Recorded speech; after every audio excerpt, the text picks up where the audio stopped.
भारत पर यूं तो कई बादशाहों की हुकूमत रही है, लेकिन उन सब में सबसे नुमाया नाम बादशाह औरंगज़ेब का आता है।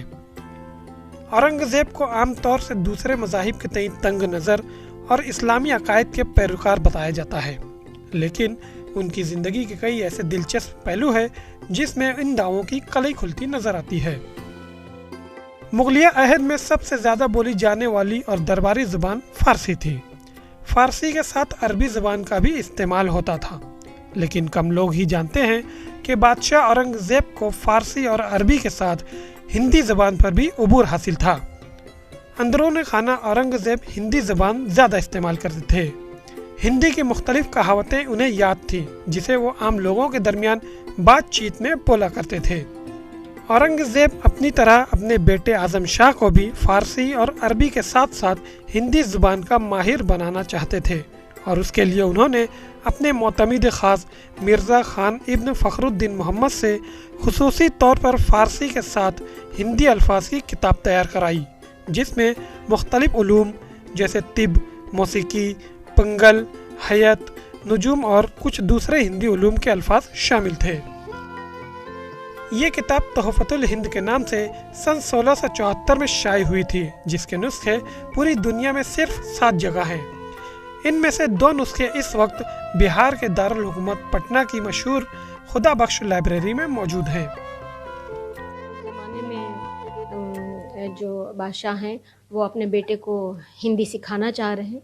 अगरचे फ़ारसी कोर्ट की लैंग्वेज थी, लेकिन शुरुआत हो चुकी है हिंदी की, और एडमिनिस्ट्रेशन भी ये चाह रहा है कि उनकी आने वाली नई जनरेशन हिंदी लैंग्वेज से वाकिफ़ हो सकें, और इसके लिए औरंगज़ेब के हुक्म पे मिर्ज़ा ख़ान इब्न फ़खरुद्दीन ने इस डिक्शनरी को कंपाइल किया, जो कि औरंगज़ेब के बेटे आज़म शाह को हिंदी सिखाने के लिए, ख़ास तौर पे कहना चाहिए फ़ारसी के ज़रिए हिंदी सिखाने के लिए ये डिक्शनरी तैयार की गई। खुदा बख्श लाइब्रेरी ने इस सिमत में एक अहम काम करते हुए मज़कूरा इंसाइक्लोपीडियाई किताब का सिर्फ वो हिस्सा जिसमें हिंदी ज़ुबान को सिखाने के लिए अल्फाज को शामिल किया गया है को लाइब्रेरी की डायरेक्टर डॉक्टर शाइस्ता बेदार की पेशकश के साथ शाये किया है।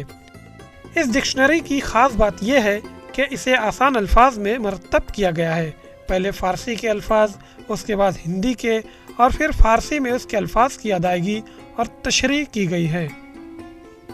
इसकी ख़ास बात मैं आपको ये एक्सप्लेन करूं कि मिसाल के तौर पे पहले तो ये फ़ारसी स्क्रिप्ट में उस हिंदी वर्ड को, हिंदी लफ्ज़ को बयान करते हैं, फिर वो ब्रैकेट में हिंदी वर्ड दे रहे हैं, फिर फ़ारसी ज़बान में उसकी तफसील दी जा रही है कि इसका तलफ़्फ़ुज़ कैसे किया जाए, इसको किस तरह से प्रोनाउंस किया जाए, फिर उसके बाद उसके मायने बयान कर रहे हैं कि इसके ये मायने होते हैं। इस डिक्शनरी में 3000 हिंदी के अल्फाज इस्तेमाल किए गए हैं। साथ ही किताब के आखिर में हिंदी अल्फाज की फहरिस्त भी दी गई है, ताकि पढ़ने वाले बआसानी अल्फाज देख सकें। इस डिक्शनरी में तकरीबन 3000, बल्कि 3000 से कुछ ज़्यादा ही हिंदी के वर्ड्स हैं इस्तेमाल किए गए हैं, और इनकी आखिर में हमने एक इंडेक्स बना दी है, जिससे अल्फाज को तलाश करना आसान हो जा रहा है। डॉक्टर शाइस्ता बेदार कहती हैं कि बादशाहों के बारे में ये गलत जहन बनाने की कोशिश होती है कि उन्होंने सिर्फ इस्लामी उलूम पर ज़्यादा तवज्जो दी है, बल्कि इसके बरअक्स औरंगज़ेब के दरबार में मुसलमानों से ज़्यादा हिंदुओं की फौज थी, जिस पर औरंगज़ेब भरोसा करते थे। नॉन मुस्लिम ऑफिसर्स हैं, उनके यहाँ उनकी तादाद अकबर के ऑफिसर्स की तादाद से कुछ ज़्यादा ही हो जाती है। और आप कहेंगे कि ये मैं किस तरह कह सकती हूँ, ये हमारे पास एक बहुत बड़ा ऑथेंटिक अकाउंट है।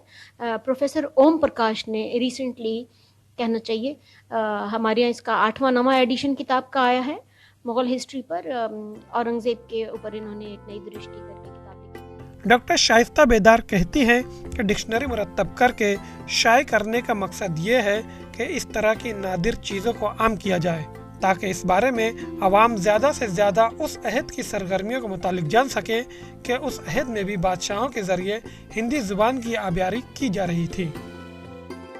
ETV भारत के लिए पटना से आरिफ इकबाल की रिपोर्ट।